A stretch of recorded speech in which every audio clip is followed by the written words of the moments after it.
یہ مسئلہ وہ ہے کہ مشرف نے تقریر میں کہا کہ کراچی میں ایک مفتی صاحب ہے، وہ داڑھی مونڈے کو مسجد سے نکالتا ہے۔ تو وہ بریگیڈیئر احسان نے مجھے فون کیا، وحیدہ سوک دے، میں شیخ الحدیث و تفسیر مولانا مفتی محمد ظہر علی خان۔ وہ تو آپ ہیں۔ میں نے کہا میں ہوں، لیکن آپ کا صدر صاحب غلط کہہ رہا ہے، مسجد سے نہیں صفحہ اول سے۔ ایسا کیوں کرتے ہیں؟ میں نے کہا داڑھی آپ لوگ کیوں منڈواتے ہیں؟ پہلے اس کی وجہ بتاؤ۔ کہتے ہیں میں ان کو لے کے آتا ہوں۔ میں نے کہا بڑی مہربانی ہوگی، تاکہ میرا مسئلہ صحیح معنی میں مضبوط ہو جائے، کہ دنیا یاد رکھے کہ آرمی چیف اور صدر مملکت کو بھی پیچھے کیا ہے۔ میں یا غشے مات یا زیر اوڑ ہے خزان بدروان قربان کو ہم مسئلہ بدروان جاری کو ریدم مونا راشد ران لگا۔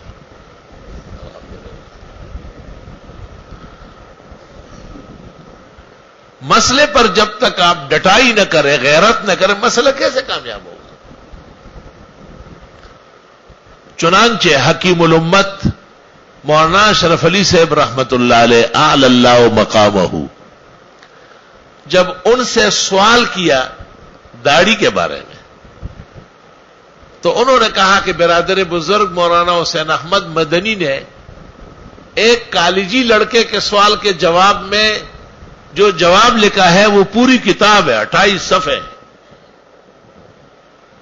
لڑکے کا نام محمد اقبال ہے، میرٹھ کالج کا اسٹوڈنٹ ہے۔ اس نے مولانا مودودی سے پوچھا تھا تو اس نے کہا تھا کہ داڑھی رکھنا ضروری نہیں ہے، رکھے تو اچھا ہے۔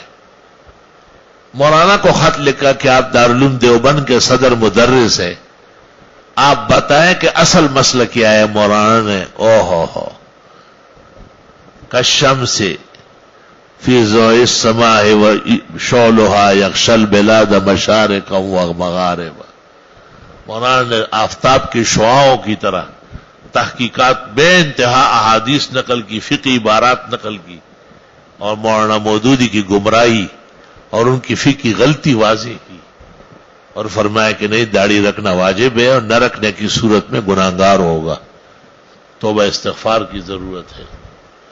وہ جواب اتنا مفصل مدلل ہے کہ اس کا نام ہے داڑھی کی شرعی حیثیت۔ وہ حضرت مدنی کے ایک تصنیف کے طور پر بھی شائع ہے، اور امداد الفتاوی مولانا اشرف علی کا جو 6 جلدوں میں ہے، اس میں بھی داڑھی کے باب کے اندر لکھا ہوا ہے۔ پورا رسالہ امداد الفتاوی میں حضرت نے شائع کیا ہے۔